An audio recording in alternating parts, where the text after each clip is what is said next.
ഇന്ന് രാവിലെ 10:30 മണിയോടുകൂടിയാണ് ആൾമാറാട്ട കേസിലെ രണ്ടാം പ്രതിയായ എ വിശാഖ് കാട്ടാക്കട പോലീസ് സ്റ്റേഷനിൽ ഹാജരായി കീഴടങ്ങിയിരിക്കുന്നത്. നേരത്തെ ഹൈക്കോടതി നിർദ്ദേശമനുസരിച്ച് ജൂലൈ 4-ന് മുമ്പ് അന്വേഷണ സംഘവുമായി സഹകരിച്ച് കീഴടങ്ങണം എന്നായിരുന്നു നിർദ്ദേശം.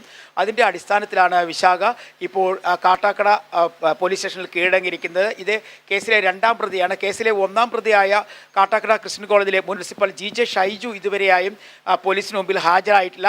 ഈ രണ്ടുപേരും നേരത്തെ മുൻകൂർ ജാമ്യത്തിന് വേണ്ടി ഹൈക്കോടതിയെ സമീപിച്ചിരുന്നു. എന്നാൽ ഹൈക്കോടതി ഇത് വളരെ ഗൗരവമായി പരിഗണിക്കുകയും ഈ കേസിൽ ജാമ്യം നൽകാൻ കഴിയില്ല എന്നുള്ള സ്ഥിതിയിലേക്ക് എത്തുകയുമായിരുന്നു. തുടർന്ന് ഹൈക്കോടതിയുടെ നിർദ്ദേശമായിരുന്നു ജൂലൈ 4-ന് മുമ്പ് ഇരുവരും അന്വേഷണ സംഘവുമായി സഹകരിക്കണമെന്നും ഒപ്പം കീഴടങ്ങണം എന്നും ആയിരുന്നു.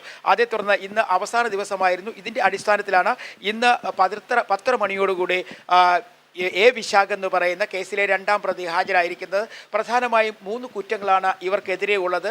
വ്യാജരേഖ ചമയ്ക്കൽ, ഒപ്പം വഞ്ചന കുറ്റം, അതുപോലെ തന്നെ ആൾമാറാട്ടം എന്നീ 3 കുറ്റങ്ങളാണ്. ഇതിൻ്റെ അടിസ്ഥാനത്തിലാണ് കാട്ടാക്കട പോലീസ് കുറ്റപത്രം FIR തയ്യാറാക്കിയതും.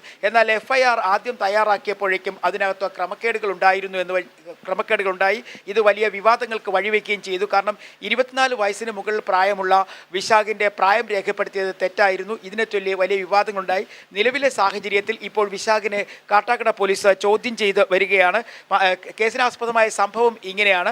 കാട്ടാക്കട ക്രിസ്ത്യൻ കോളേജിലെ തിരഞ്ഞെടുപ്പ് പൂർത്തിയായപ്പോഴേക്കും മറ്റൊരു പെൺകുട്ടിയാണ് യൂണിവേഴ്സിറ്റി യൂണിയൻ കൗൺസിലറായി തിരഞ്ഞെടുക്കപ്പെട്ടത്. എന്നാൽ കേരള യൂണിവേഴ്സിറ്റിയിൽ ചെയർമാൻ സ്ഥാനത്തേക്ക് ഈ എ വിശാഖിനെ മത്സരിപ്പിക്കുന്നതിന് വേണ്ടി ഈ പെൺകുട്ടിയെ മാറ്റിയതിനു ശേഷം ആ സ്ഥാനത്തേക്ക് വിശാഖിൻ്റെ പേര് ഉൾപ്പെടുത്തുകയായിരുന്നു.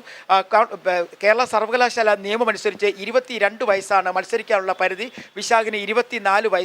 മാത്രമല്ല SFIയുടെ കാട്ടാക്കട ഏരിയ സെക്രട്ടറിയാണ്. അതുകൂടാതെ ലോക്കൽ കമ്മിറ്റി അംഗമാണ്.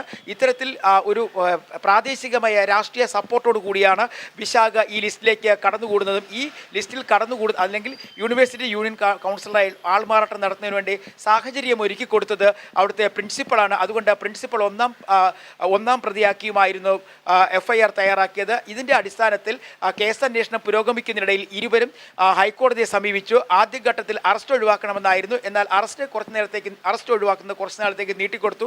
എന്നാൽ മുൻകൂർ ജാമ്യാപേക്ഷ കോടതി തള്ളിയതിനെ തുടർന്ന് ഇന്ന് അന്വേഷണ സംഘത്തിന് മുമ്പിൽ ഹാജരാകണമെന്നായിരുന്നു നിർദ്ദേശം. അതിൻ്റെ അടിസ്ഥാനത്തിലാണ് ഇന്ന് കേസിലെ രണ്ടാം പ്രതിയായ എ വിശാഖ്, മുൻ SFI നേതാവായ എ വിശാഖ് ഇപ്പോൾ കാട്ടാക്കട പോലീസിന് മുമ്പിൽ ഹാജരായിരിക്കുന്നത്.